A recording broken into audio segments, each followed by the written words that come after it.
Oh, you're getting the gentleman over here that is fleeing the scene. So,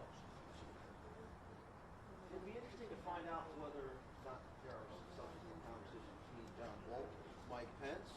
It'd be interesting to see what communications were had between John Bolton and... Wait, did I ever mention Lizzie Cheney? Or Dick Cheney? Well, it's funny that I just mentioned it because... Just to remind folks, it was Mr. Bolton that said he was going to write in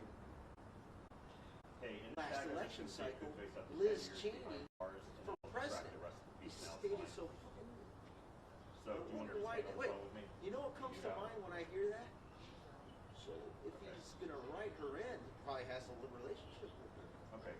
And her dad, when he worked for George W. and her dad, Dick Cheney, was the vice president. I'll just keep it simple. And he was probably communicating with them regularly, so they're tight, right? Yeah. Which then begs the question. All right.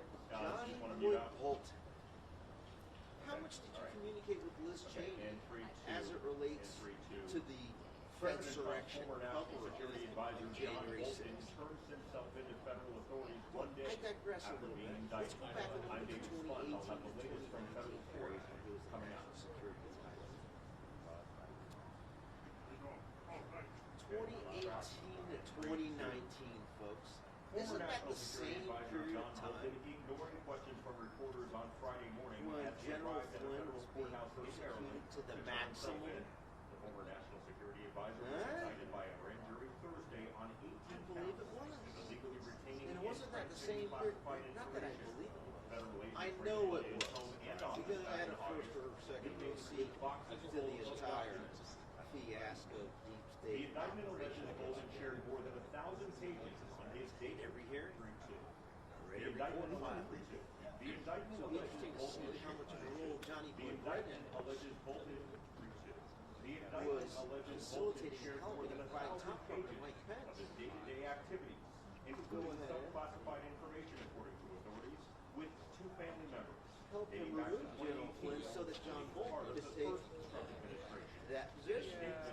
Bolton accused President Trump of weaponizing the Justice Department, sending it forward to defending his lawful conduct and exposing Trump's alleged abuse of power. Still, those are some things to ask questions about. about. More than a year in Trump's administration, more than two parted ways bitterly. Bolton went on to write a book critical of Trump. Well, that gets to the January 6th before. I want to focus still on 2018 to 2019. We'll move forward in 2021 aspect of the electric heist.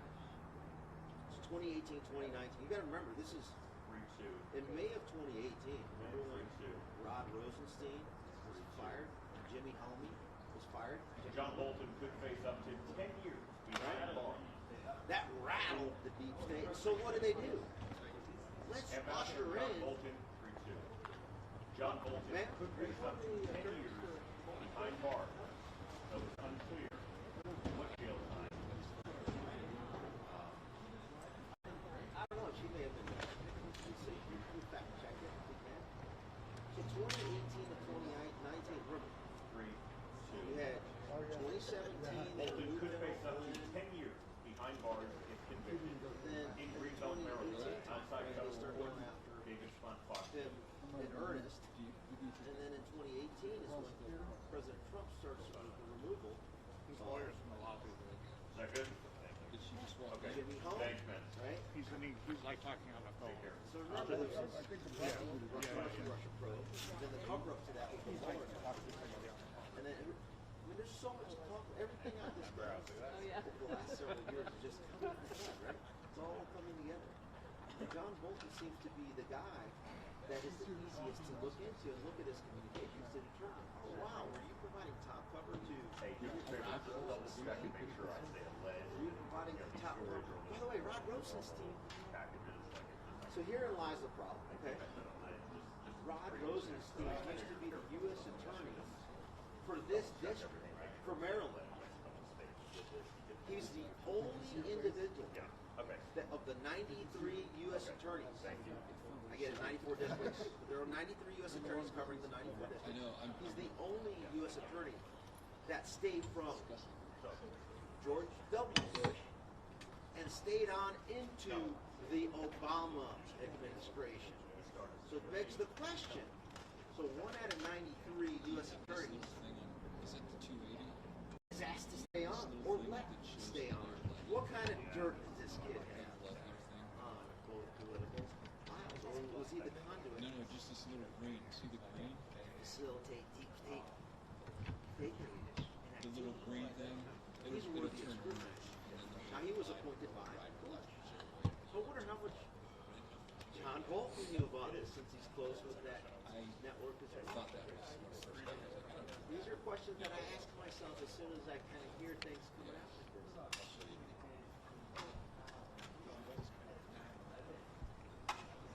Ooh, I hadn't thought of that one. Is that coming from you?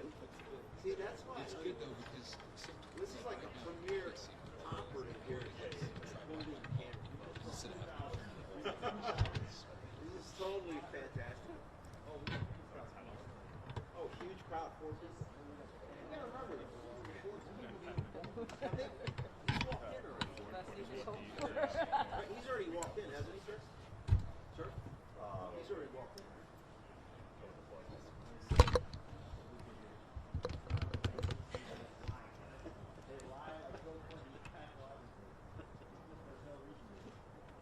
Oh, right here. How you doing? Good morning, gentlemen. How you doing?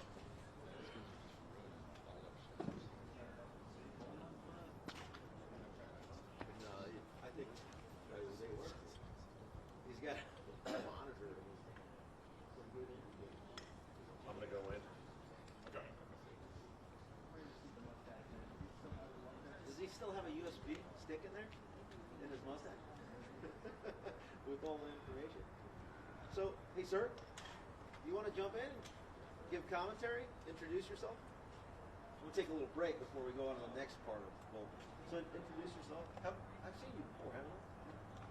Just earlier. Okay. On X? Okay. So, yeah, so what's your story? Introduce yourself, tell us what you want about yourself.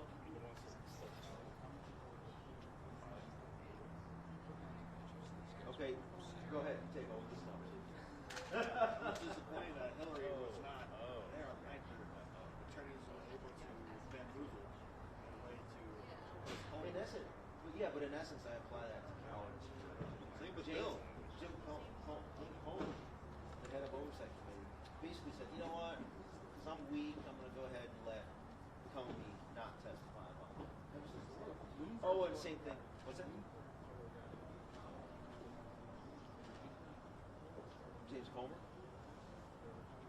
No, Comey is the former FBI director. I'm talking about Comer James is the Comer, head of that committee. Republican chair of the oversight committee. So which one's the Bloomberg guy?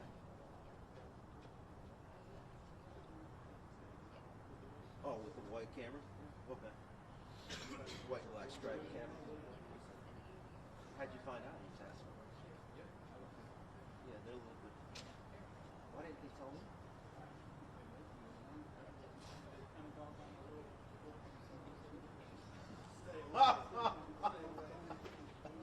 Why? Dude, well, maybe I'm a CIA guy. Maybe I'm a Fed. Hey, maybe I'm Jewish. And then you can talk to me. Are you getting your orders from Bibi Netanyahu right now? Do you have Bibi Netanyahu on standby right now? I love trolling. Anyhow, it just exposes their pathetic You can see the live disinformation stream team. of the fake news MSNBC thing right there on the bottom of the screen.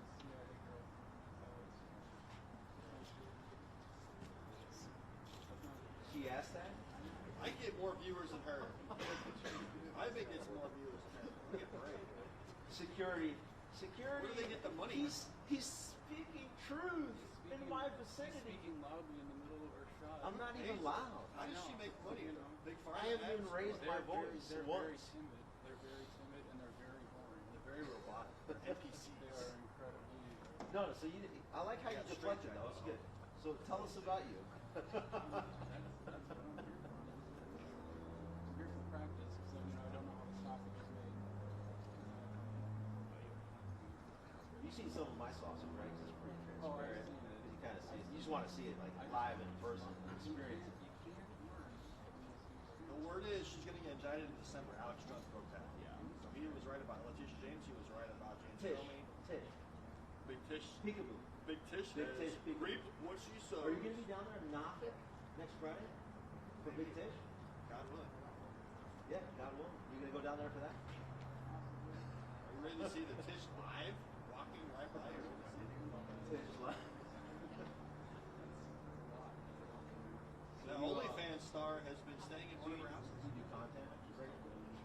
No, I literally am here to witness.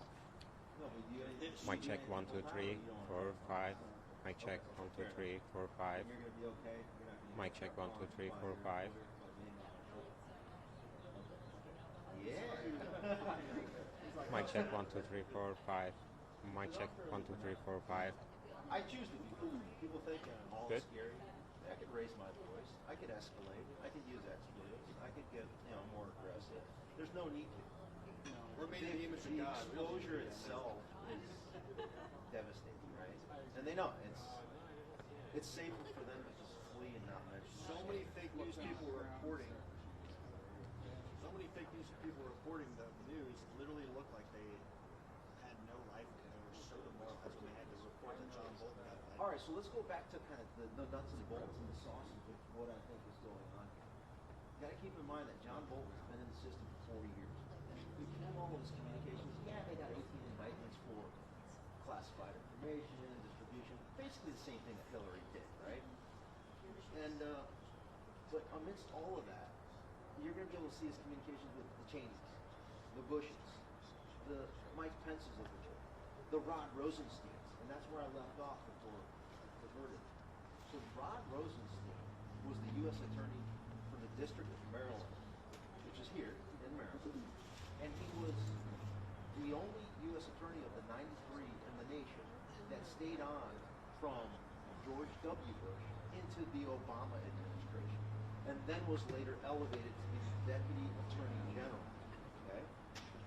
He was the Deputy Attorney General at the same time that Mike Pence, and I'm getting a both on this, the same time that Mike Pence was the Vice President, the same time that Mike Pence's Chief of Staff, Joshua Pitcock, Mike Pence's Chief of Staff, Josh Pitcock, his wife, Josh's wife, Catherine Seaman, was the one Russia analyst for Peter Strzok. Hey, where's MSLSD? Let's do this by MSLSD. So as your contributor, Peter Strzok,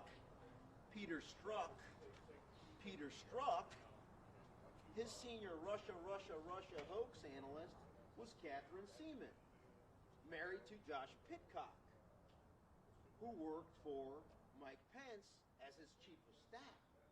And as Petey Pablo Strzok, through his text messages exchanges with his girl Lisa Page, were communicating, they're basically communicating, and hopefully somebody in the comments will post the actual text thread where they say, should we talk to Katie to run the 25th Amendment play on Trump? What? The 25th Amendment removal of President Trump. Are you saying, Ivan, that it potentially was coordinated between Pete Strzok, the insurance policy guy, with Katie, Catherine Seaman, his employee, Russia analyst, with her husband, Josh Pitcock, who worked for Mike Pence as his chief of staff? Hey, Mike Pence, how much did you know? And when did you know? And why did you do that? I suspect your communications are going to be found from your comms with Mike Bolton. You see how it all ties back in? Help with the manifest. When he was the National Security Advisor later in 2018. And, if you kind of take a look and see, you do your favorite AI search tool, and you see that John Bolton said that it was only Mike Pence as one of his only allies in the White House. There you go. Ooh, interesting. You see why both sides hate me? Bolton's idea It's for the because Fed they're on my or was it ultimate idea? Let's just put that. It's a Fedsurrection play to be executed on. Wait, I want to make sure I'm capturing all the key highlights of the 2018-2019 time frames. Remember, Jimmy Homey was the FBI director, so there's that aspect of it. That's down in He got fired being quick. Alexandria, good stuff. So I mean, are they being too delicate with that? Yeah, I'm going to complain all the time because I'm here to motivate Max to convert. But at the end of the day, they're indicted. But here's the problem. So while it's great that they're He never got swatted like arraigned, Roger Stone. he didn't get swatted. But here's the key thing. As you leave these people to roam freely, Jim Homey is coordinating with these guys, right? CNN And his former employees at the Fox News. and his former employees at the FBI to continue to run a coup against this current administration to protect themselves.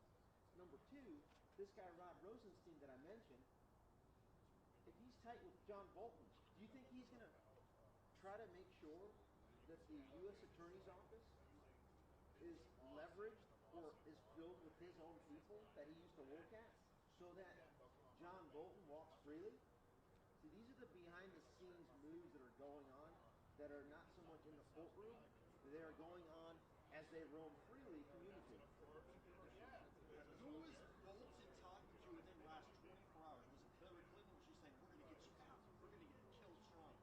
We're going to get you out soon. Don't worry, Bolton. We're going to kill Trump soon. Is that what she was talking to Bolton about? I would say that he was communicating with his attorneys. Now, I put a post up, I think it was last night, that, we got this thing going on today, who the judge is, who the U.S. attorneys and the assistant U.S. attorneys are bringing forth this case. But we also need to take a look at and see who his attorneys are. I'm wondering if it's Norm Eisen, the leftist. Norm. Excuse me, not Norm. Who am I thinking of? Norm Eisen. No, it's not Norm. Oh! Jim Comey's attorney, guess who that is? I know. I did look that up. It's the same attorney that represented crack baby son. The crack baby son Hunter. Hunter Biden? You guys ever heard of him? Does she have a comment about Hunter Biden's laptop from hell? He probably talked quite a bit with Johnny Boy Brennan because Johnny Boy Brennan ran that Victoria Nuland coup in Ukraine, right? Sir. Does he have a comment about Hunter Biden's laptop? Keeping a warm spot for you guys. He was asking, is there a problem here? He's the problem to America. He's a cancer. See, this guy's professional. How many lies do you think he's going to say today? Van? How many Van is professional. That guy's not. See this right here? He's seen me, and he knows how I react to professional, respectful dialogue. I actually say, you know what? Absolutely. I appreciate that. So, see, that's how things need to be handled. That's how we were all raised. So we'll go ahead and do that. They were here first. They're going to do their They were here first. How many lies do you think he's going to say today, Alex? So we can kind of tune in a little bit, but we don't need to. Because we already know it's both. Should I stand behind him and sign? Yeah, okay. Oh, you know what? Sir, I can provide you a copy of the Deep State's target list. I think, did I print one out? You know what? That's a good point. We're going to take a little break here. Pass out some very important information. Yeah, thank you. You think I just brought a bag just for props, folks? Come on. How are you? Everything is deliberate, thought through, and planned, even though it looks unplanned and whimsical. So a lot of people ask me, Ivan, why are you so... Not yet. Relax. Ivan, why are you so involved? Why this and that? Why have you never been arrested for January 6th and this and that? What do you talk about? Capitol building. January 6th, John Bolton, Mike Pence, remember? It was the Mike Pence and Mike Pence's beloved Liz Cheney and Nancy Pelosi's beloved Betty Thompson January 6th insurrection cover-up committee. Okay? They wanted to promote the insurrection narrative. Because on that day, Mike Pence violated the Constitution on multiple fronts. Inside of the chambers, when he did not allow with Nancy Pelosi for there to be a quorum, this is within C-SPAN on video for everyone to see, but they're not going to cover it because they got their narrative. It's going to block the insurrection narrative. The insurrection took place inside of the chambers. That's where I was playing, right? But through legal theory of voting to reject on the electors from the various contested states by state delegation. When Nancy Pelosi caught wind of it, they had to run the insurrection, right? Excuse me, Fedsurrection. And who reported on it first? Our beloved friends over here, MSLSD. Who also ran the insurrection play? The colleagues to his left, Faux News, because Paul Ryan directed it. Oh yeah, Paul Ryan. As the former Speaker of the House. Next, News Nation wasn't really around, so I can't really blame them for it. But Criminal News Network was. Oh yeah. They were also involved in that. And I think he's smirking back there, thinking like, oh, ha, ha, ha. The evidence, I've already looked at it. The reason why people laugh and like, oh, this guy's nut job, it's because they haven't seen the evidence.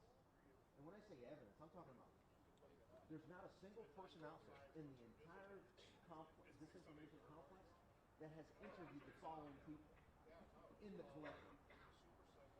The former Capitol Police Chief, I get it. What's the name of that one? He was interviewed by Chief Stephen Son. Yeah, I get it. He was interviewed by Tucker twice. By the way, side note, I met with Chief Stephen Son for a good 2 hours over lunch and gave him my evidence of the Fedsurrection. And at the conclusion, I asked, is anything that I said inconsistent with what you know and see? If there is, investigate and then come back and tell me. Nothing. So when he went a few days later to go on Tucker Carlson's show when he was still at Faux News's Paul Ryan's disinformation platform, Tucker got fired because Mr. Chief Son exposed a little too much of Nancy Pelosi's Fedsurrection play. Okay, that's coming out again now. But this was early on when they were still trying to control the narrative. How many feds were on the ground coordinating with Pence and Pelosi that day on January 6th? Well, over 270. 274 according to this last data dump, but I don't think it ends there. It's going to continue to show. So let me continue with this because I'm on a roll here. So I said, Chief Son, talked to him. Tarek Johnson on numerous occasions, the U.S. Capitol Police whistleblower. But more importantly, Chris Miller, the acting Secretary of Defense, right? Basically, to summarize my meeting with him, at the end he said, this might be the first time I say this publicly. Chris Miller told me Nancy Pelosi outmaneuvered us, is basically what he said. But when I laid out the evidence, he was like, wow, it looks like you know this stuff better than I do. She wouldn't allow them. Next person that I communicated with and interviewed for 2 years now that has given me information. I'm just telling you my sources, folks, because I'm transparent, unlike some of these, I won't use pejoratives, but I will say some of these disinformation purveyors. Because that's a factual statement. I don't like to use pejoratives often. But sometimes on occasion I like to. Does that MSDNC guy work for the CIA, do you think? So we have, who else? What about the pipe bomber? Huh? Well, guess what? The head of security at the Republican National Committee, at the time, a guy by the name of Kenneth Capolino, I've talked to him on numerous occasions, and he told me that from the onset he thought it was a diversion and it was inert. And now they're going to. I said early on years ago. I said once it has been exposed so much, the pipe bomb, they're going to come up with the statement that it was just an exercise. It was a training exercise. Once we realized it wasn't there, because guess what? Kamala Harris, the beloved puppet head propped up by MSLSD over here, did she ever say that she was threatened by the pipe bomb at the DNC? Never. Why not? Because it was all bullshit. That's why. Because otherwise she would have used it for political expedient narrative to win the election, right? Oh, my life was threatened when I was at the DNC headquarters and there was a pipe bomb being placed. But no, they don't want to talk about that because they put it there. Who's they? Remember, the DNC, the RNC, the Union Station, all the way down to Nats Park. That's all within the U.S. Capitol Police and Metropolitan Police Department concurrent jurisdiction zone. Don't believe me? Read Title II U.S. Code. Good morning, Section Ariel. Yeah, that's right. John Bolton walked into this courthouse behind me at around 8:30. Let's I was listen. expecting him to make an initial appearance at around 11 a.m. That's just a formality. When He's going to be here at 11 a.m. now. So we got a full appearance hour. Good thing we got a Yeah. nice charger. We're going to be here all day, folks, as we further expose. He'll also be submitting a written appearance. He will also be submitting a written appearance. What? He You know by what? the Let's keep FBI, sharing this. Let's get this thing to mugshot 10,000, taken from maybe statements. 100,000 like back in the Maybe a day. discussion Let's about get Elon in terms of here, his you know, release. for But him again, to just a listen in, formality here. to call out There's these much more to come in this disinformation case. purveyors. Okay? So, I might have to get a droplet of water at some point. Yeah, this is a detailed indictment. John Bolton is accused of sending more than 1,000 pages of diary material that investigators say contained highly classified information to his wife and daughter as he was serving as national security advisor, seeing very sensitive information, the Again, most this is sensitive of what's the going on nation's in the courthouse secrets. is like a speck of And dust. he sent it over totality of to what the he's secure doing. email account and the messaging Right? system. And what this indictment says is that So, one of his email accounts was hacked go back by to the this and government say of Iran, January or actors related 6th, to Iran. right? And so some of that classified material got into It's the going to hands of showcase a lot of adversaries. his And deep state he scanner reported the hack to going the on. FBI at the time, according to You're this going to start indictment, but seeing did not touch tell points them how that they there was interact with sensitive general. Where material it against them. at issue, How and they only learned that later. And some of that, some of these diary The deep state target list exists discovered for a in reason, search of his folks. house I've already in mapped August. out who these people He, are. of course, insists Now, that it's he up to is this wrong, Department says of he's being Justice targeted that is by Donald Trump as part of the marred and persecution campaign. infused with His lawyer says that toxicity. this Remember, conduct was most of the gone Department of over by the Justice are FBI jab years ago, scum, and okay? only They now took is he the being charged with bioweapon, right? crimes. And so they're already predisposed to think and believe this particular disinformation purveyor. Because if you probably walk into the department, you're probably going to see on their TV screens this main disinformation purveyor. If you go into the intel community buildings, they're either going to have Criminal News Network or they're going to have MSLSD basically pushing and zombifying the safe and effective toxic bioweapon jab, or the myocarditis making heart exploding jab. They're all probably jabbed with, right? On multiple counts. He's maybe got his booster this year. They're probably still getting boosters, right? He's got the nanoparticles going right through his head right now, maybe. He Yeah, could so- just die suddenly right now on camera like so many have. I pray they don't die suddenly, because at Hopefully the not. end of the day, you know, Maybe God will. stupid shouldn't be punished Change with his that. heart. You know, stupid is just stupid. That's not criminal, right? But those that actually promulgated and lied about it, then those actions could potentially fall under the category of being seditious token security. It's great to be pure-blooded. And again, it's this. They always try to invoke, oh, you're supporting this driving orange man. You know what? I could care less about the name of the individual that's an office holder. It's all about how these folks participated in Fourth Amendment violations In the at COVID scale, con, in among other First things. Amendment The Russian violations collusion at garbage. scale. They're the ones that pushed the whole Russia hoax. America should bankrupt them first. All of these folks, right? Licenses should be pulled. And the reason why I say News Nation is because they have Chris Cuomo as part of their team. A former champion for the COVID They should know purveyor. better than not to have the COVID DNA mutilation mRNA distribution bioweapons. Brand ambassador. These were all big pharma brand ambassadors that resulted in mass mutilation. Rachel at Maddow scale. was making over $20,000 every time he or she brought up the COVID-19 jabs. I don't know if Rachel Maddow is a man or a woman. It's hard to say. Let's ask. Are they, Do you believe Caitlin Collins is a Gentlemen? tranny? Maybe. ma'am? The CIA could say- perky looking? Oh, Yeah, CIA, perk up. Uh-oh, you've been hacked. He said CIA. That stands for Central Intelligence Agency. But I sometimes, on occasion, regularly.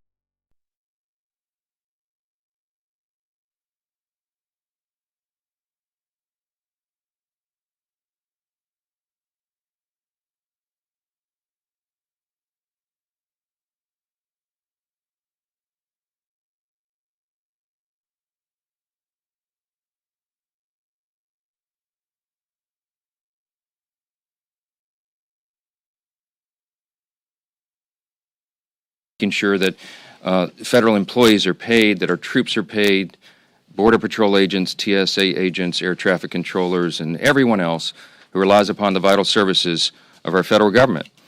They're being denied that because Democrats in Congress are playing games. And right now, to add insult to injury, if you're paying attention at home, you also need to make note of this. Yesterday, the Senate Democrats took it a step further. They rejected a standalone bill to fund our nation's defense and pay our troops. They voted it down. Now, why is that so noteworthy? Well, the bill was passed out of committee in the Senate with broad bipartisan support, and yet the Democrats still engaged in a stunt on the floor and they rejected it. So now they are on record specifically and exclusively to block the paychecks of the troops, to block the funding of our national defense in a very dangerous moment in world history. It is absurd to us. Leader Thune said this on the floor, on the Senate floor after that vote. He said, quote, "That one vote demonstrates just how fundamentally disinterested Democrats are in supporting our troops and providing for our common defense." Yes, that is exactly what we saw, and I suspect if they were here today and it was on the floor, they'd do it once again. Now, tomorrow, the Democrat leaders are going to join for a big party out on the National Mall. They're going to descend on our Capitol for their much-anticipated so-called No Kings rally. We refer to it by its more accurate description, the Hate America rally, okay? And I'm not sure how anybody can refute that. If you think about what's going to happen here tomorrow, you're going to bring together the Marxists, the socialists, the Antifa advocates, the anarchists, and the pro-Hamas wing of the far-left Democrat Party. That is the modern Democratic Party. That's where they've gone. And the Hate America rally is the common theme among all those groups. Listen to the language they use themselves. Many of them don't like living in America. They hate capitalism. They hate our free enterprise system. They hate our principles. They hate the ideas that we come in to work every day to fight for, to preserve, in the greatest nation in the history of the world. They hate the idea of individual freedom and limited government. They hate the idea of the rule of law. They fight against it all the time. They hate the idea of peace through strength. They lobby against it all the time. Individual freedom, limited government, the rule of law, peace through strength, fiscal responsibility, free markets, human dignity, the things that lead to human flourishing, the things that made us the greatest nation in the history of the world. They're opposed to law enforcement. They're opposed to military, and their votes show it over and over.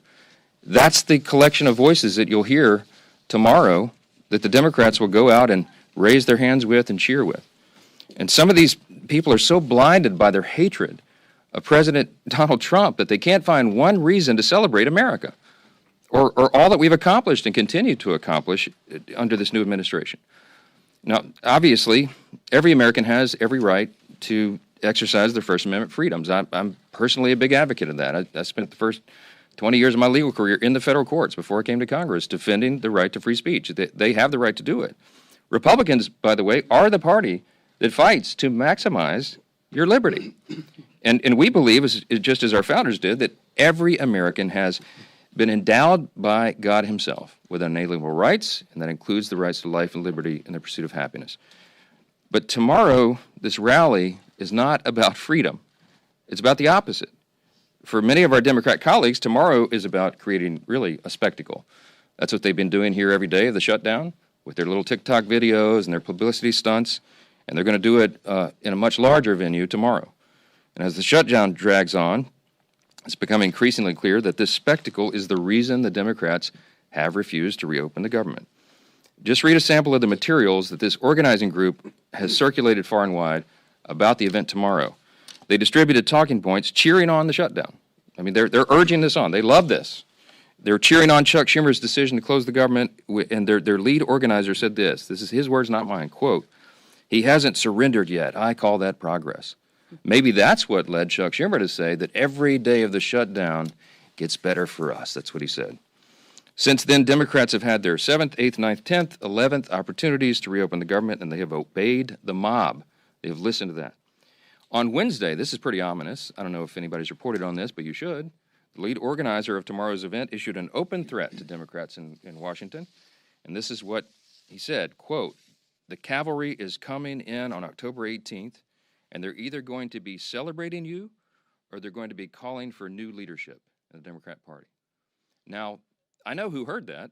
Chuck Schumer heard it. Hakeem Jeffries heard it.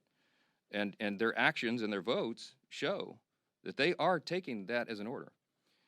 Evidently, they've decided it's more important to show a fight to President Trump and appease this mob than to reopen the government and ensure the American people are taken care of. It's a binary choice right now. And to the surprise of literally no one, Chuck Schumer confirmed yesterday that he'll attend tomorrow's rally. Of course he will. He gave an impassioned speech on the Senate floor. He urged his colleagues to stand with him and fight against President Trump. The fight is absurd. Senator, you've been in office for 44 years. You've been in Congress longer than that, but you've been in Congress for 44 years, and everybody clearly understands what's going on. You're holding the entire country hostage to protect your own political career. I mean, no one can deny that. And what you're doing is absurd. You're demanding $1.5 trillion new spending instead of the clean, totally nonpartisan CR that you yourself voted for just 7 months ago. The whole charade is obvious. And I also want to point out the irony that is equally clear, okay? As much as we disagree with Schumer and the Senate Democrats and all of that's going to happen tomorrow, no one, not a single person is going to be standing in their way of their right to exercise, assemble, and protest peacefully. That alone is a profound testament to the strength of our republic, to the beauty of America. They are decrying the country that allows them to engage in this activity. And the last time I checked, Americans have more freedom right now to express themselves and speak their minds after Republicans took over and ended the years of having millions of Americans' voices systematically silenced during the COVID pandemic years and the left's cancel culture. It is the Republicans that restored your right to share and speak your mind. And that's the first and most obvious irony of the Hate America rally. The second and even more absurd fact is that all the Democrats who are so angry that they don't control the government are the same people who have decided to shut it down and hand the keys to President Trump. That's the great irony. Chuck Schumer said it himself. I brought just two lines out of his New York Times op-ed that he wrote and published March 18th of this year. And he pointed out there, in a shutdown, this is his words, the Trump administration would have wide-ranging authority. He said there's no check on their determinations on what is essential and what is not. Chuck Schumer put it in writing and published it. He knew this scenario, and he is the one that has decided to hand the keys to the kingdom to President Trump. When he shut down the legislative branch, the chief executive has the authority to make the decisions in the executive branch. He has no choice. They have turned off the funding streams, and they have to triage the situation with federal spending. Everybody on the Mall this weekend should recognize and remember who's responsible for taking the reins of Congress and handing them to President Trump. It's Chuck Schumer. He's the one that's done it, and he can make it stop tomorrow if he had the courage to tell you the truth. But he's incapable of telling the truth right now, and he's doing something that's unprecedented. Never in the history of Congress has a party shut down the government over a clean CR. This is an unprecedented event, and it's inexcusable. And it's Chuck Schumer who's making the decision to keep the government closed. And until the mob and Bernie and AOC and the rest of the socialists give him permission to reopen the government, we're afraid that Americans are going to continue to suffer at the hands of Democrats' political games. I doubt Americans will hear that on the protest stage tomorrow, but that is the truth. And it's why Republicans are here and will continue to be here every single day, sharing the facts with the American people for as long as it takes. In just a moment, you're going to get to hear from our dear friend and colleague, the chairman of our Armed Services Committee, Chairman Mike Rogers of Alabama. As I mentioned at the top of the remarks, Democrats have voted 11 times now to block the paychecks for our troops. And we have a duty to support those men and women who defend our country and all the rest of us. And the Democrats are failing our brave heroes. Chairman Rogers is here to tell you more about that and the other grave implications for our national defense and our military readiness. I'm happy to introduce him to you right now. Chairman Rogers. Thank you, Mr. Speaker. I appreciate that. I appreciate all of y'all being here and focusing on what this means for us. We are very fortunate that President Trump found a way to pay our troops this Wednesday on their payday.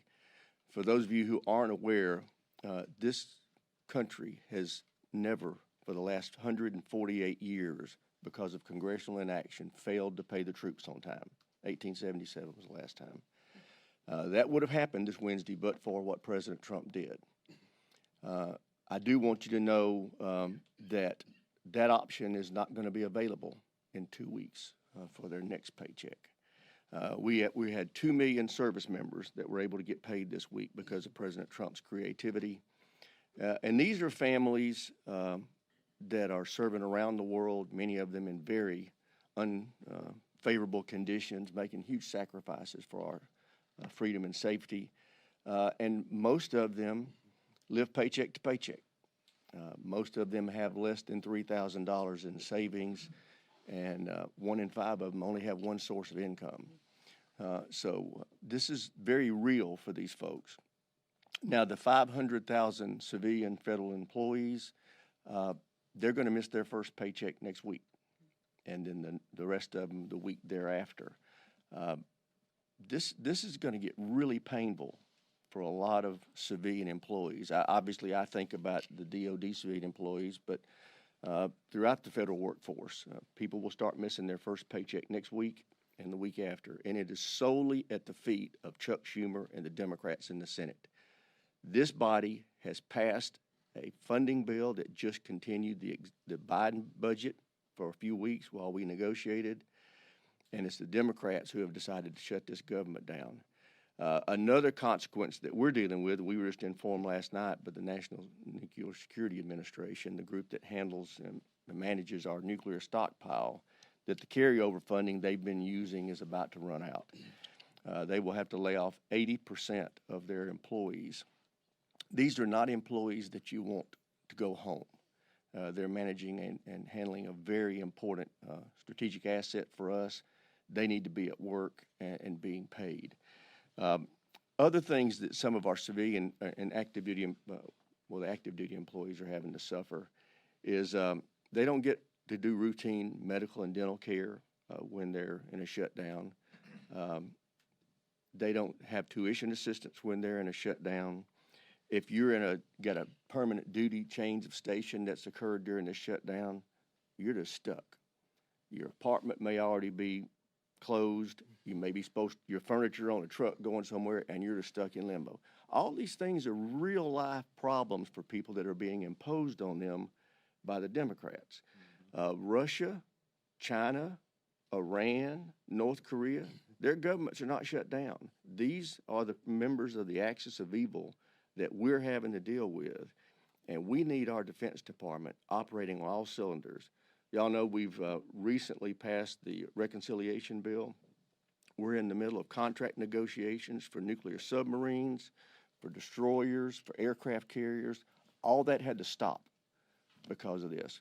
We have personnel that are supposed to be analyzing our intelligence gathering. They're gone home. They've gone home. They can't do their jobs. This has very real national security implications that Chuck Schumer has imposed on this country, and it needs to end. It needs to end, especially now before people start missing paychecks. And with that, I'll yield to the leadership. Thank you, Chairman Rogers. Well, Chairman Rogers just laid out some of the dire consequences that are happening today because Chuck Schumer decided to shut down the government. And a lot of people ask, what's the off-ramp? And especially they ask, what changed in Chuck Schumer from just a few months ago, back in March when Chuck Schumer voted for these very same funding levels? Chuck Schumer himself voted for these funding levels in March, and today he's shutting the entire government down, jeopardizing America's national security over those same levels. And so what changed? And I think you don't need to look any further than what you saw on the stage in New York last night. A debate between the leading candidates for mayor of New York to see how far Chuck Schumer's party has moved to the socialist left. When you see Mondami, who's the leading candidate, and by all accounts is going to win going away for mayor of New York, has taken over the Democrat Party in the state of New York. And his main opponent on that stage, there is no bench in the Democrat Party.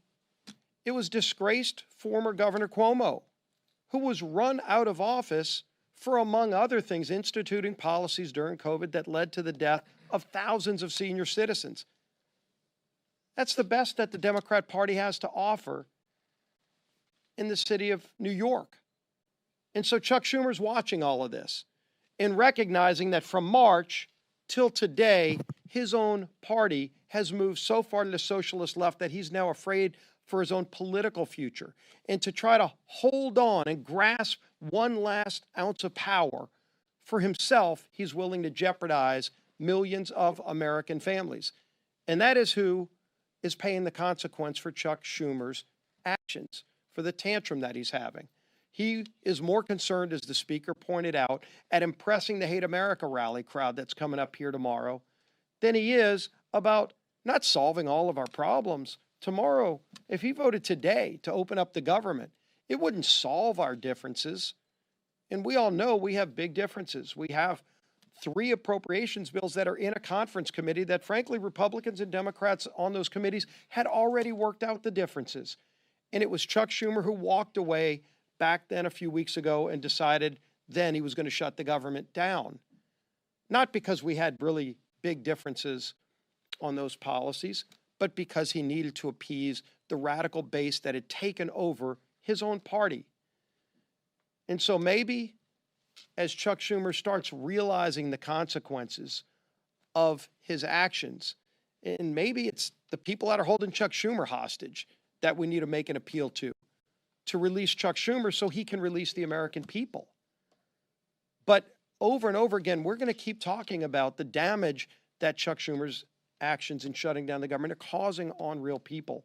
Our men and women in uniform, yes, President Trump was able to stave off for a few more weeks by finding money to pay for them, but as Chairman Rogers pointed out, that account's about to go dry. But there are other federal employees that were not able to get paid just in this most recent pay schedule. And my local media outlet, WWL-TV, just did a story today that went live about the consequences to those federal employees. We're talking about thousands of people just in Southeast Louisiana. Maybe Chuck Schumer doesn't care about those people, but his party is causing pain through a lot of corners of this country. I want to read a quote from the director of the food bank in the New Orleans area. He said, quote, "Demand is up, supply is down, and now we're getting hammered by the fallout from the government shutdown as more and more people who may have been expecting to get that paycheck to buy groceries. So now they'll come to us or one of our 500 partners to get food assistance." That was the chief strategy officer of Second Harvest Food Bank in New Orleans, just representing one area of the country where thousands of federal workers can't even afford to buy groceries and are going to a local food bank so that Chuck Schumer can appease the most radical socialists in his party. This is affecting real people. And there's a bill that, again, doesn't solve all of our differences, but just allows those people to be freed so that they can get back to work. They can get their paychecks. They can provide food for their family while we negotiate those differences for another few weeks. It's time for Chuck Schumer to end this madness. There's a bill to open the government. Let's go solve our differences, negotiate our differences, but in the meantime, stop holding the American people hostage, Chuck Schumer. Yield now to our conference chair, Lisa McClain. Thank you. Well, happy Friday, everybody. Here we are again. It's been almost a month since House Republicans passed a bill to keep your government open. And what have Democrats done in all that time? They have voted now 11 times to shut the government down. Shut the government down. 10 times to deny paychecks to troops. 10 times to block food assistance from struggling moms and families. 10 times to close our national parks. And 10 times to force our TSA agents, Border Patrol officers, and air traffic controllers to work without pay. Why? Ask yourself why. Because Democrats are holding the American people hostage, using you as leverage to demand more wasteful spending. That's what they want, to the tune of $1.5 trillion of that. And what do they want you to spend your money on? Well, again, let's take a look at it again. I know I sound like a broken record, but these are the facts. Government benefits for illegal immigrants. They want to spend your tax dollars on that. They want to spend your tax dollars on handouts to left-wing media outlets. They want to spend your tax dollars on to fund LGBTQ awareness campaigns, not here, but overseas. Right, because your money should be spent on LGBTQ awareness overseas. And pet projects that President Trump already shut down for being wasteful and woke. See, the Democrats like the wokeness, and they advocate for the waste, the fraud, and the abuse. And they advocate for that on your backs and with your money.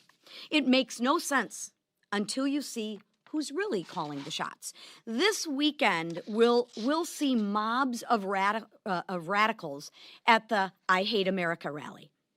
And you'll see them across the country.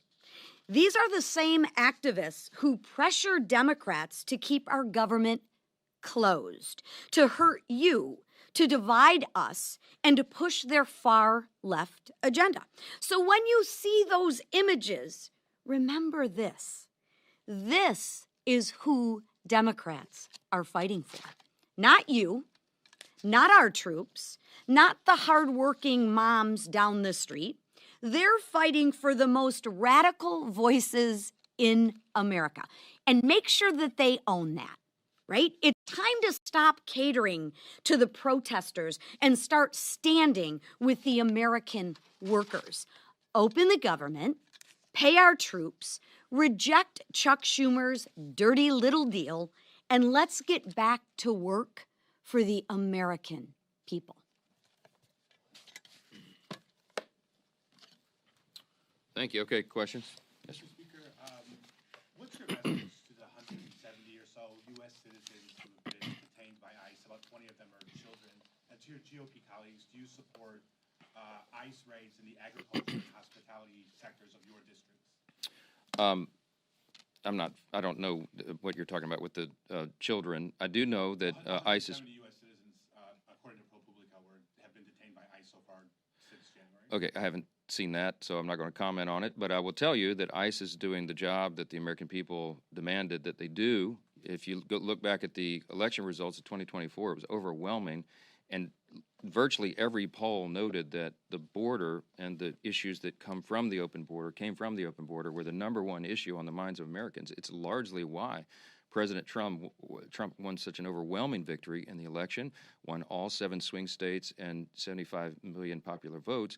House Republicans got 74.8 million popular votes, the highest vote total we've ever had in history, and largely because we were talking about the madness of the open border and all the chaos that ensued and came from that. Now, the border has been totally closed. There's virtually 0 illegal crossings now in the last 4 months as it's been recorded, and that's because you have strong leadership. The Immigration and Customs Enforcement, that's what ICE stands for, don't forget. They're enforcing federal law. They're enforcing the federal immigration law. There's about 20 million people who crossed that border when it was wide open for 4 years. And a lot of them are very dangerous people that need to be rounded up and sent right back home, and they're doing their very dead-level best to do that.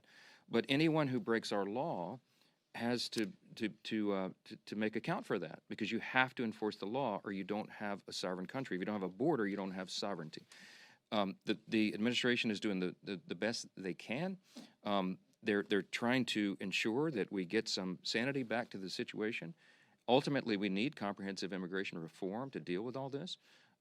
You'll never be able to round up 20 million illegal aliens, but they've focused their attention early on, and you can see by their actions, they focused on the dangerous criminal illegal aliens who came across the country, and that has been roundly applauded by everyone in America because it did us great harm. And it will continue to do us great harm if you don't have a strong commander-in-chief. Yes, ma'am. Yes. Thank you very much.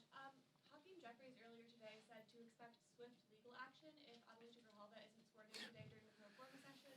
What's your reaction to that? Are you still committing to only swear her in when the House is back in session? I thought Hakeem was a better attorney than that. It's a publicity stunt by a Democrat attorney general in Arizona who sees a national moment and wants to call me out. She has nothing whatsoever to do with what's happening in Congress. Rep-elect Grijalva is to be congratulating for winning her late father's seat. We love that. We're going to administer the oath to her as soon as we get back to our regular legislative session, as I've said 1,000 times. That is the issue. I'm following the Pelosi precedent, by the way, as I've noted here. Our dear friend and colleague, Julia Letlow from Louisiana, won her special election in similar circumstances, replaced her late husband, who passed away tragically because of COVID, Luke, our friend, and Julia won the race, and Nancy Pelosi took 25 days to administer the oath to her, and no one held a rally or stomped around or barged indoors or did TikTok videos about it, because we understood that was the way the process works. If you look over the history of the institution, This is how it works. No one is impeding her. And by the way, I would say to Rep. Grijalva, if her Democrat colleagues and leadership have not informed her, you can be serving your constituents right now. You have an office. She's hired 16 employees. They keep going by and knocking on the door and pretending it's locked. If it's locked, it's because Rep. Grijalva is choosing not to represent her constituents. She can be handling their calls, directing them appropriately, and doing lots of important work right now. I don't know if she is. I hope she is. No ill will towards her at all. I'm going to congratulate her as I do every colleague who comes in, and we'll do it as soon as we can get the government open again, and get all these Americans who are suffering taken care of. Yes, ma'am. Back here. Thank you. What is your reaction to Representative Marjorie Taylor Greene saying this is a serious issue in regards to Representative Corey Mills and accusing you of hypocrisy over the handling of this situation versus George Santos? I don't know. I try not to react to what Marjorie Taylor Greene says every day. I did see, somebody told me that she accused me of ousting Santos, which of course is the exact opposite of the history. Everyone can go review what happened. I opposed his expulsion from Congress. I voted against it. I advocated to my colleagues not to do that. And you can take George Santos's word for it himself. I think right before he submitted to prison, he did a very friendly social media post about me and how I'd been such a great friend to him and a help to the guy. I had a lot of, I was trying to reach out to him as I would any colleague who's in a difficult situation. And I'll be frank. I talked to George Santos about redemption and about, God's mercy and grace. So look, I don't know what Marjorie's talking about. Corey Mills, I noted a few days ago when I was asked about Corey Mills, I'm aware of the allegations against him. I'm an attorney, so I'm going to reserve judgment on that, let the legal process play out, as I should, as anyone would expect. But what I said about Corey from the podium, I meant he's been a very hardworking member of Congress. He digs in deep on his areas of expertise and all of that, and he served his constituents faithfully, so far as I've seen. I mean, he's been, a hardworking colleague here. With regard to what's going on in his personal life, I don't know. I mean, I know people want me to throw colleagues under the bus. I don't do that. I'm not going to do that. And we'll let the legal process play out. So thank y'all so much.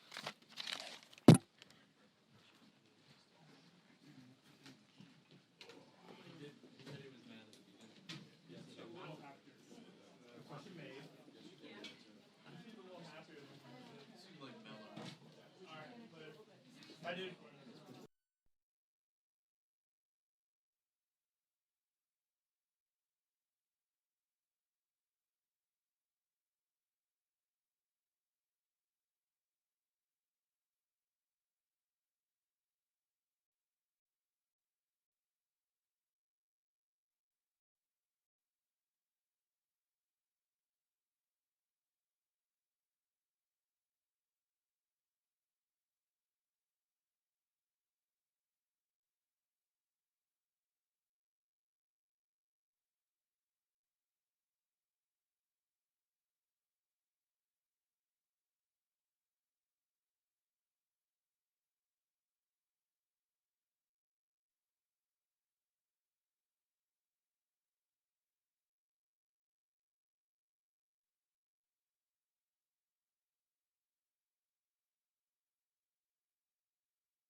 Hey, I get it. They were busy.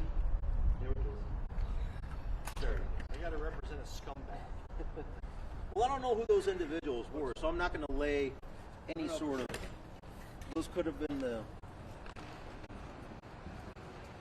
Anybody have any insight? Was that the U.S. Attorney's office, or were they Mr. Bolton's attorneys? Man, you know who those No, people those were? were Mr. Bolton's. No idea. But can you guys just move this a little bit so I can get this out the door? Yeah, I got Appreciate you. it. I've been raking. $10 to Thanks give for us? asking Yeah, politely. no worries. It costs $10 to move me out of the. No. $10. Come on. Get over here. He's a little bit more rowdy and rambunctious than I am. Thank you, God, for I even being here. You're good, God. I got. You've actually toned it down a lot since we've. You trained me well. We've been together.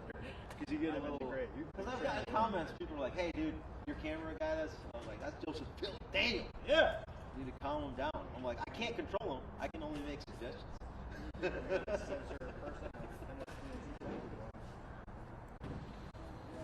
All right, so I don't know. Like, no one's commenting. That's too bad. Let's start a new screen.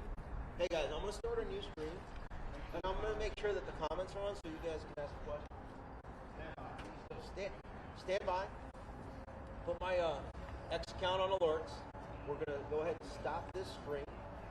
Go back, and I want to have an interactive kind of conversation because crowdsourcing this is a lot easier and better and more effective. So let's go ahead and end this. What? Yeah. Let's end it.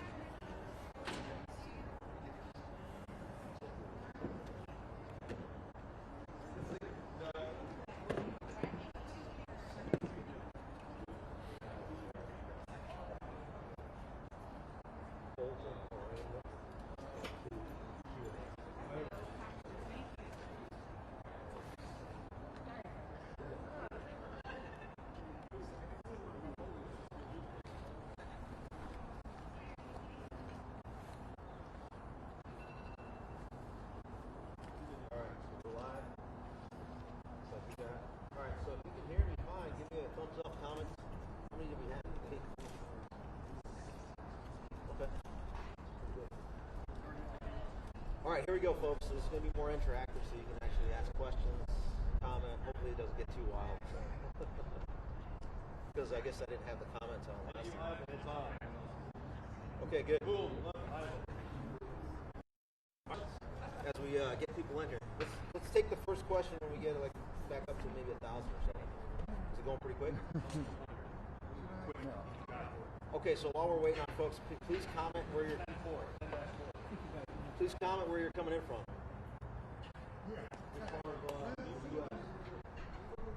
Maybe the world. Just so that we get a sense of where people are. Anybody?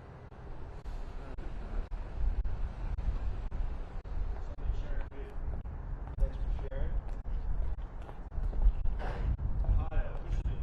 Would you like to make a comment, Matt? No? None at all? Okay. Where? Richmond, Virginia, Eastern District of Virginia. That person from Richmond, Virginia could potentially be one of the jurors in the Jimmy Homie trial.